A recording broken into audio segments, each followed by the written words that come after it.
everyone, it's Daphne from Scrap and Create. Today we're going to work on the Ciao Bella Greatest Show album. And I put a poll out there and you guys selected the 10.5 by 8.5 album size. So this is the landscape 10.5 by 8.5 and it has 8 by 10 pocket pages inside. So with that we're going to get started. I've got my chalk ink here, which is the powder puff ink. It's my art glitter glue, a ruler, pencil, bone folder, and I have my trimmer over here off to the side. And I started by laying down the inside cover, and I did this one in advance, and we're going to do this one together. And I'm going to go over the measurements with you for the inside panels. I don't normally give you the designer cut sheets, but in this case I'm going to go ahead and measure this out and let you know what that is before we glue it down.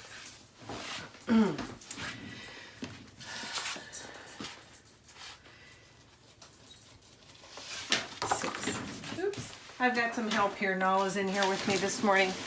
Okay, so what I started with is just a 6 by 8 3/8. So this is 6 by 8 3/8. So I just took this designer sheet and cut it in half and then cut it down to the right height, which is 8 3/8, because this is an 8.5 inch height. And then what I decided I wanted was a little bit more of the balloon. So I left the balloon almost intact. I'm going to trim this down just a little bit. And then I laid the strip down. And so this is the piece that's actually going to be a little bit shorter. And I'm going to mark it right now and let you know what that measurement is. Okay. And I just noticed that my craft mat is upside down. And there's my one. Had it upside down. I was working in the opposite direction.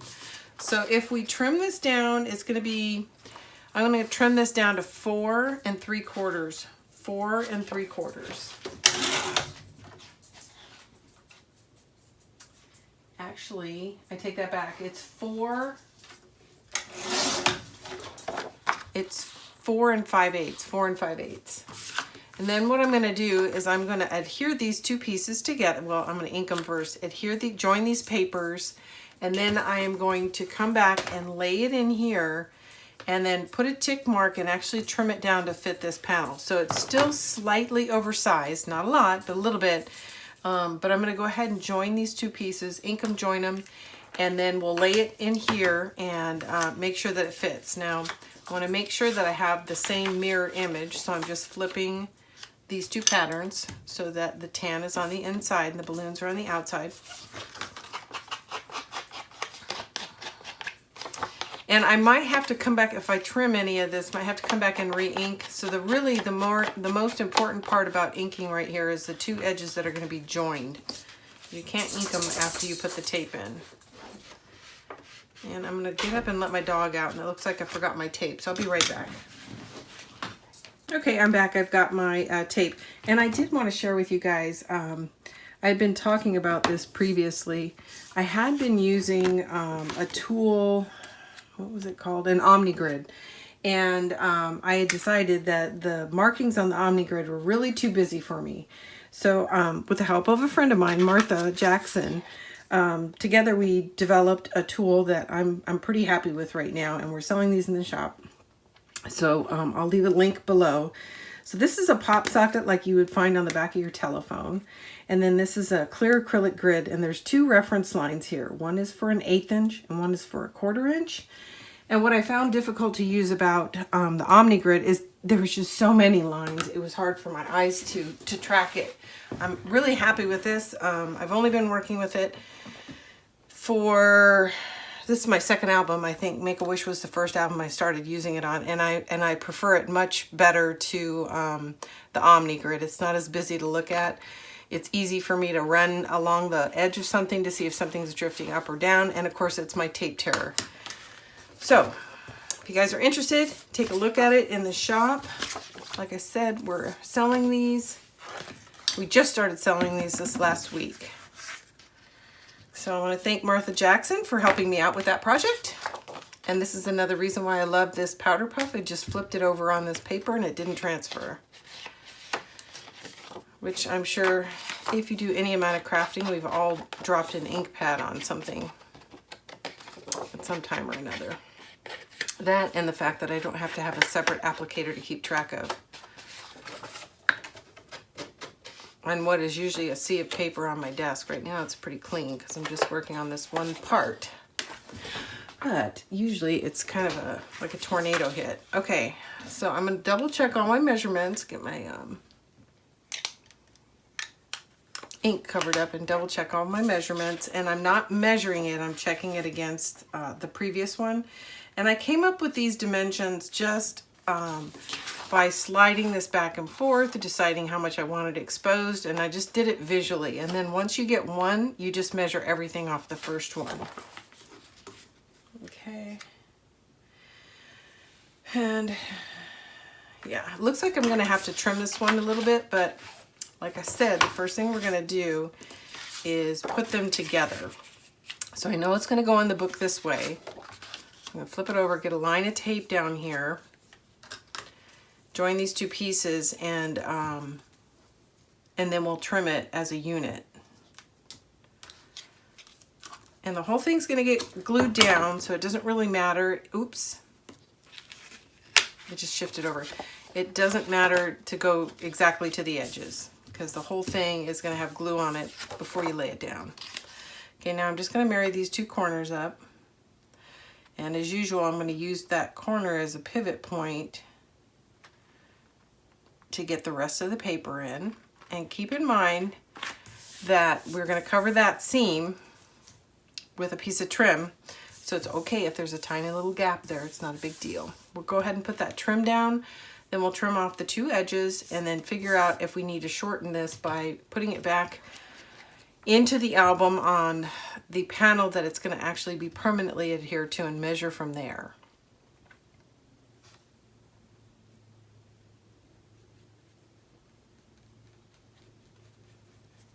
So in this album, I'm doing a lot of this color blocking. Almost all my main pages, in fact, I think all my main pages have some color blocking. So the technique that I just went over, we're going to be using repeatedly throughout the process.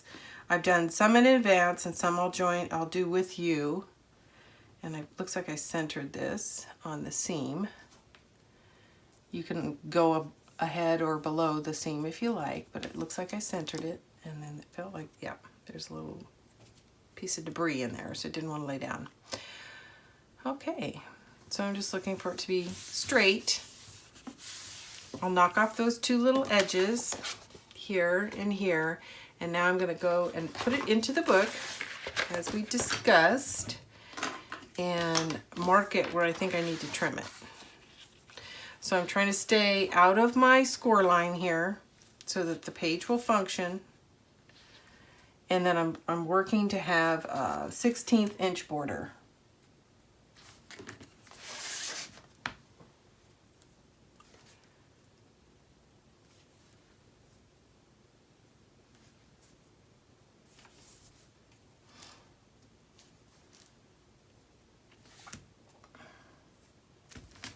Okay, I'm going to trim this off real quick because it doesn't look quite square. So that's the first thing I'm going to do is square it up.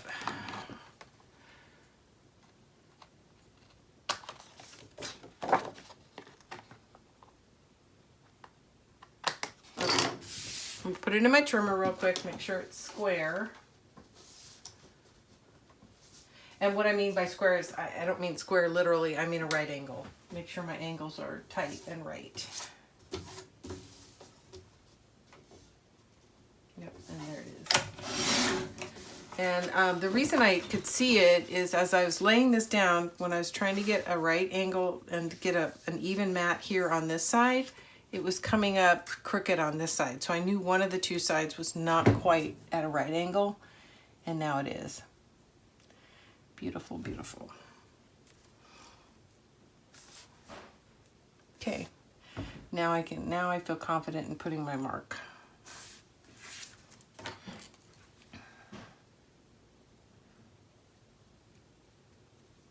And And just out of curiosity, I'm going to lay it over on this side and see how close it is. And it's pretty close, but it actually looks like it's going to be a little bit longer.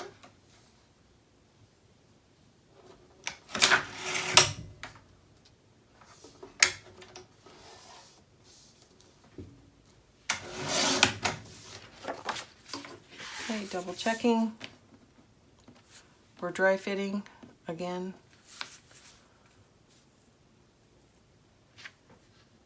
And it's still a little too tight to the score line there, so I'm going to trim off a little bit more. And now I'm trying to decide, which side I want to trim on. It's rare that you're going to see both of these at the same time because there'll be pages laying on top of them. So I'm going to take off probably a 1/16 of an inch to get it out of the hinge area. And take a look at it again. So this is tedious, I know, but if you just pre-cut it, it's not going to fit as beautifully as if you take the time and trim, check, trim, check.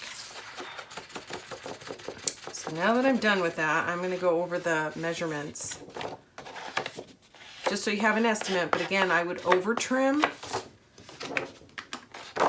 both pieces, join them, and then lay it in and trim it to size. Okay, so the tan piece on this side is turning out to be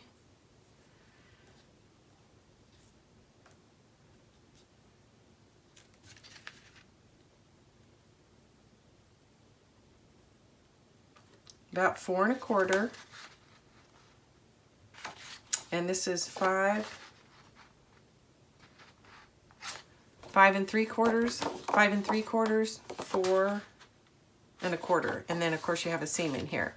But again, I would over trim those two pieces and then join them and lay them down. Okay.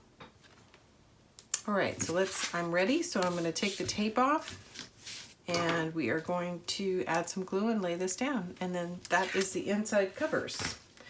The rest of the album is going to be, the rest of the pages are going to be put together outside the album and added at the end.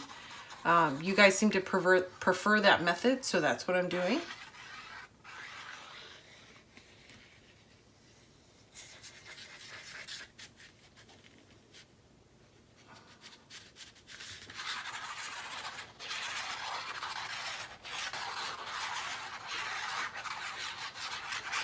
And I'm doing something different on this album. Every single page is unique.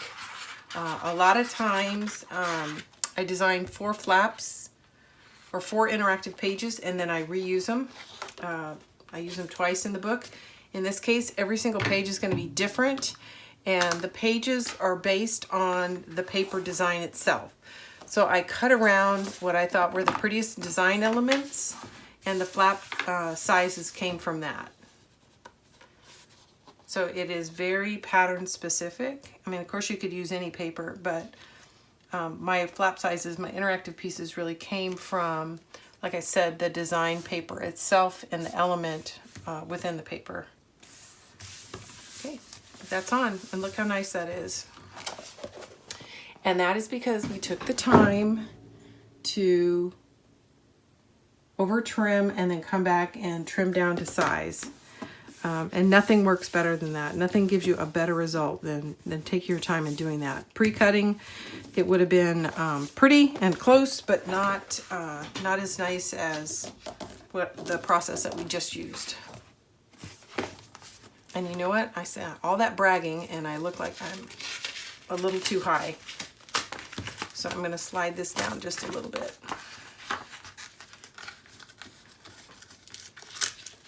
A little too high. And when I say high, I mean a little too close to the outside edge. And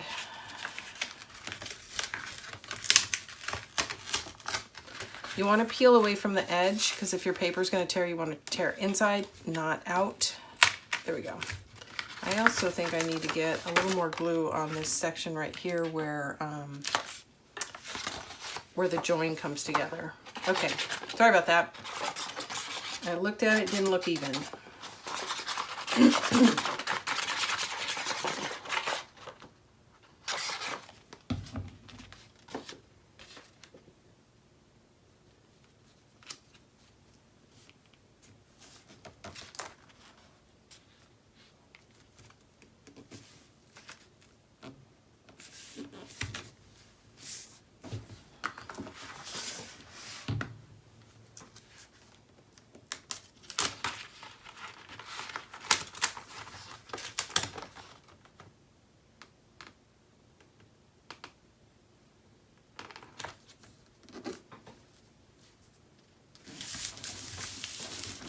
There it is. Okay, that's done. So I just shifted everything toward the spine. And I thought I had a bone folder, but I don't see it now. There it is.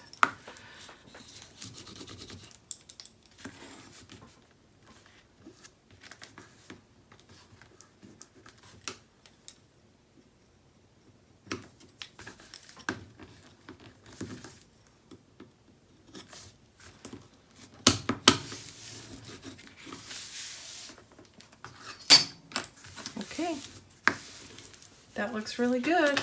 It's in. I'm going to get the cap on, and then I'm going to shift gears. I'm going to start working on the individual pages, and like I said, we'll come back and add them to the book and add tape to these hinges and finish the cover at a later point. So from this point on, we're going to work outside the book until the very end. Okay, thanks everybody. Be back soon.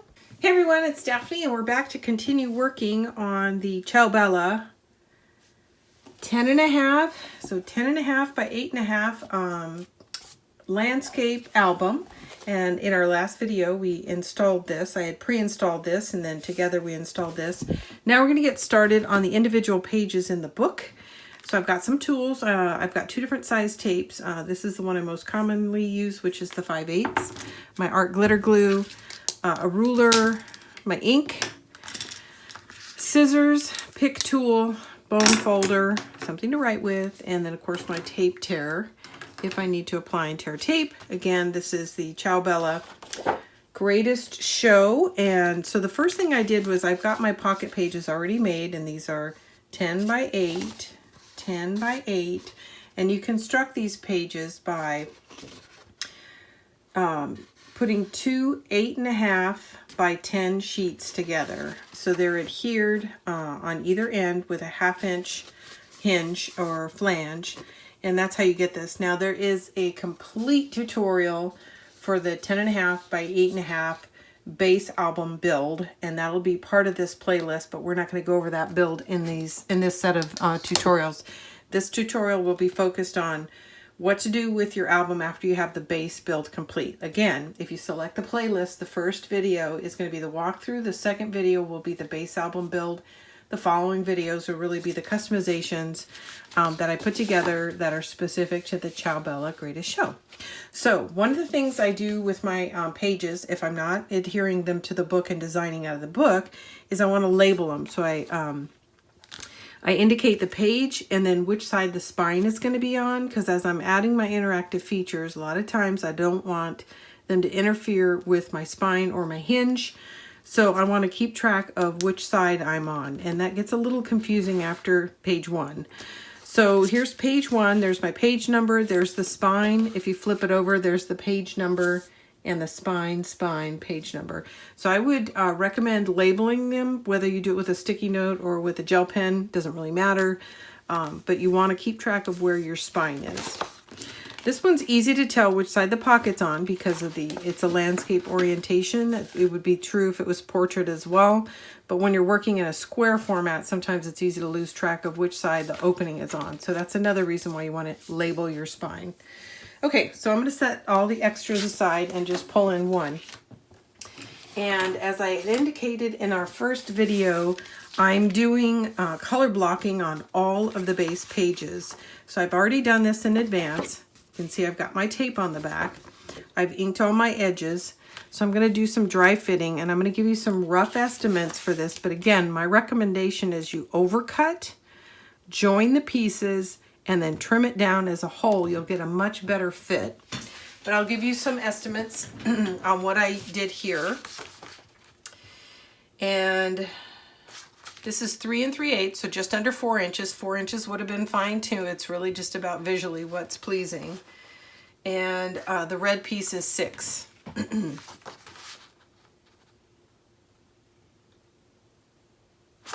3 7/8 by 6. And that works out because I know I wanted it to be an 1/8 inch shorter than my overall pocket page. So if I put a 4 and a 6 together and trimmed off one side, it would be 3 7/8. So that's where that size comes from. Right now I'm just dry fitting to see that I've trimmed it out to the correct size, and it looks good. I've already inked my edges. So I'm going to set that aside because we don't want to lay it down before we put our flaps in. But visually I do want to see where I want my flaps to overlap. So there's 2 flaps that are going to go on this page.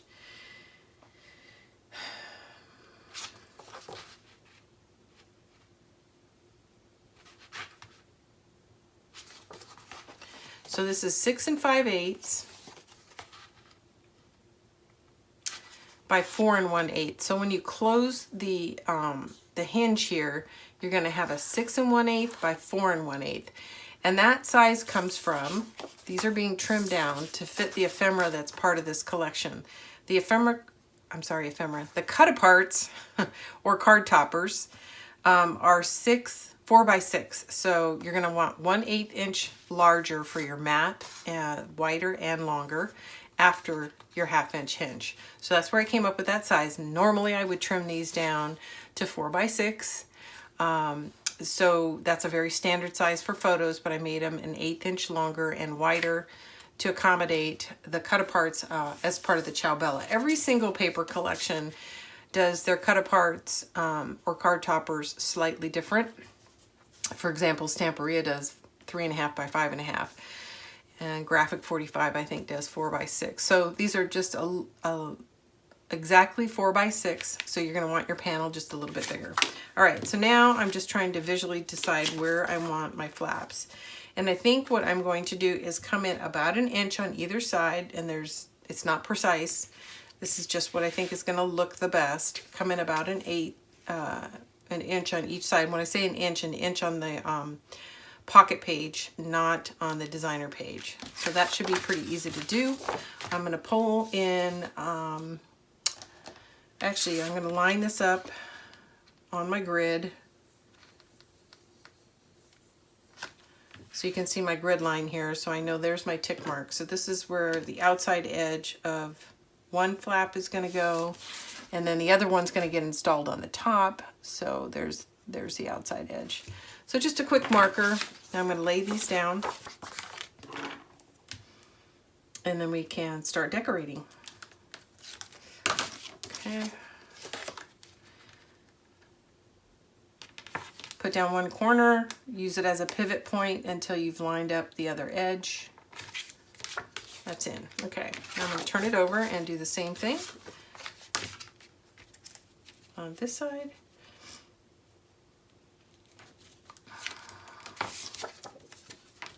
And there's my little reference mark, about a 1 inch from the edge.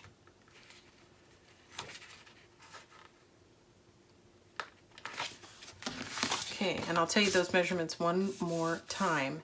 6 5/8 by 4 1/8. 6 5/8 by 4 1/8. You're going to need 2 of those. You're going to score at the 1/2 inch mark. And then what I did after I'd done that is I laid my cut-aparts down, and if I needed to do any trimming, I went ahead and did it. But it's always good to dry fit these outside the book. So if you need to, if they're not precisely 4 by 6, you can do some trimming. It's easier to do off the panel. Okay, so that's done. So the next thing we need to do is add some magnets.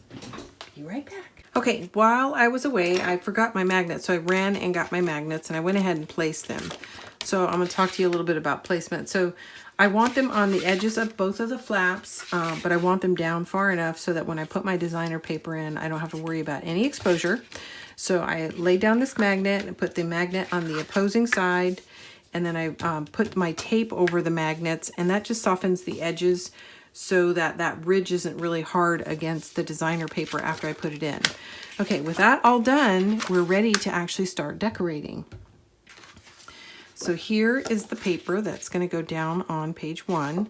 So I'm going to take this tape off, start getting my glue on here, and remove the tape here and lay this down. I'm going to do the removal of the tape here last so I don't accidentally lay my paper down on it. And then the other thing I'm going to do, I think, is turn it sideways so I can see without sticking my head in the frame where I'm at. Okay.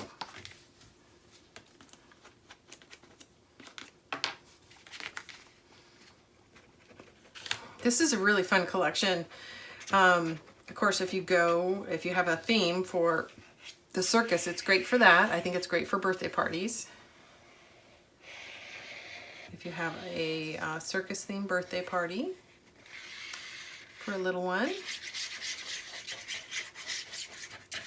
I love the clowns. Last night I spent some time designing the cover, and I'm pretty happy with how that turned out. So now we just move it along on the inside. Okay, I've got all my glue on. Let's go ahead and get the back off these, and then I'm going to put some glue on top of the tape just because it is so sticky. Once the paper grabs, you can't slide it around. So by adding a little glue on top of these, it gives you some opportunity to torque your paper around a little. Okay, I'm going to move everything a little closer to me, verify my orientation. There's my spine. There's the up of page 1. This is very directional, so I want to make sure I put it down in the right direction.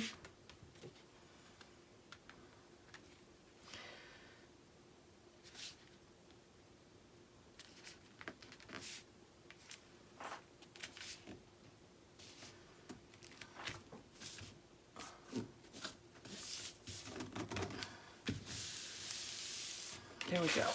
There is the beginning of page 1.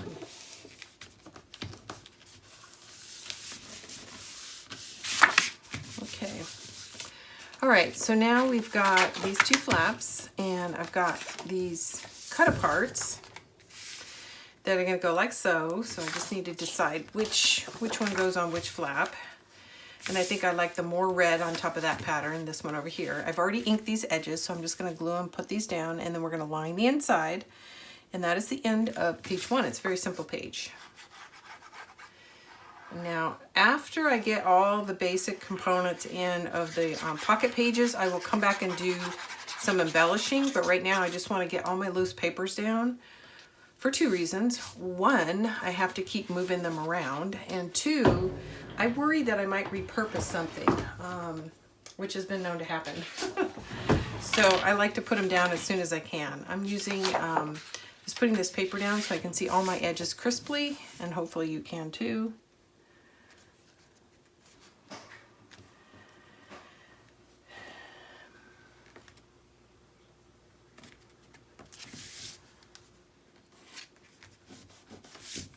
Little excess glue there. Okay, she's in. Now we're going to flip it and do the same thing on the other side. There we go. And I'm going to turn this around so I can see the edges a little better. Okay. And again, I have already inked the edges, and I'm using Powder Puff in Mahogany. I like to have it handy because occasionally I will forget something or need to trim something while I'm dry fitting. I come across something that needs additional trimming, and that's why I like to have my ink handy here.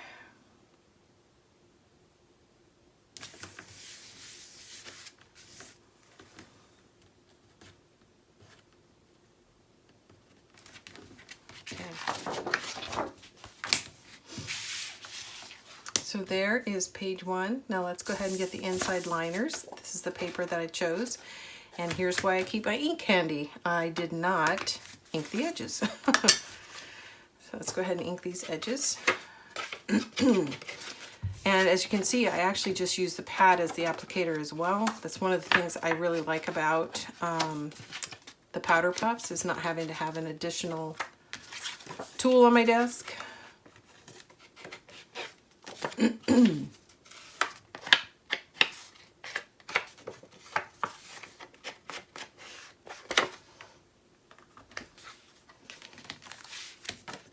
Okay, these are straightforward. There's no direction here, so these should go in quickly.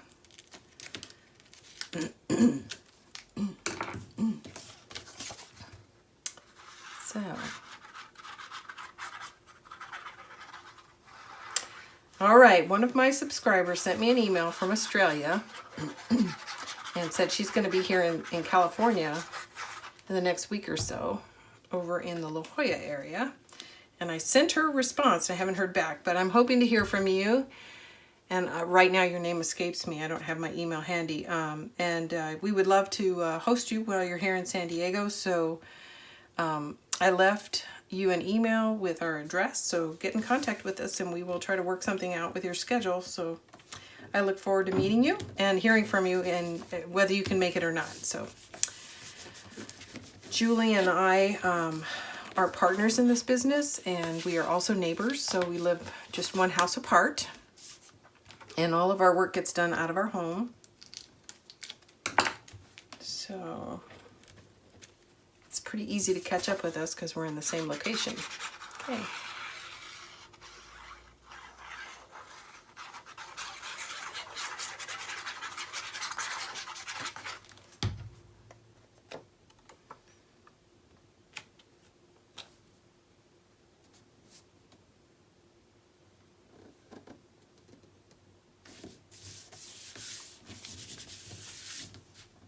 Okay, and like I said, this is a pretty simple page. And once I'm done with everything, I'm going to come back and add some embellishments to kind of liven this up just a little bit. But I like the way that's turning out.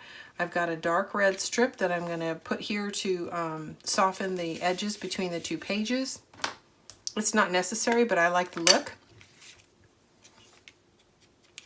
So I'm going to ink it and measure it and cut it down to size. It's, I think, a little bit too long for the page. And I'm not sure if you can see it, but if you don't ink the edges, you get that white line. And that's really all I'm trying to knock off. I don't typically ink inside the design because, for example, this already has plenty of distress on it, and that's the way it came out of the package. I don't think I need to add anything to that. And a lot of the paper that I work with comes fairly antiqued. Let's see, yeah, I'm going to have to knock off just a little bit. So I'm going to turn it sideways so I can see. It's very close, but I need to cut a little. So I'm going to mark a line and trim it. Just hand trim it. Test it, ink it, and glue it down. Looks good. Okay, get a little ink on that tip that I just trimmed.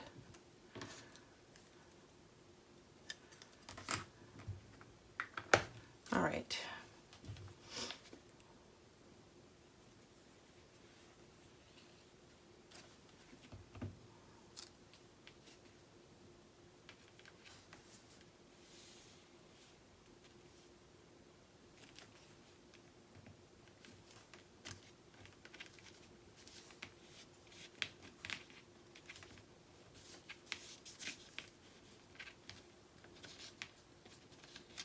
Okay, so for those of you that are interested in what's going on for my next project, we have our Graphic 45 new collections are coming in the next week or so, maybe 2 weeks. And that is what I'll be focused on after this album. I'll be working to put together an album with the Dreamland. And then after that, I will do some work on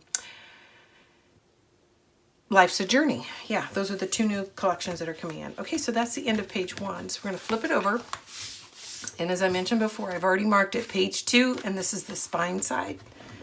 I'm going to go get my page 2 papers. I'll be right back.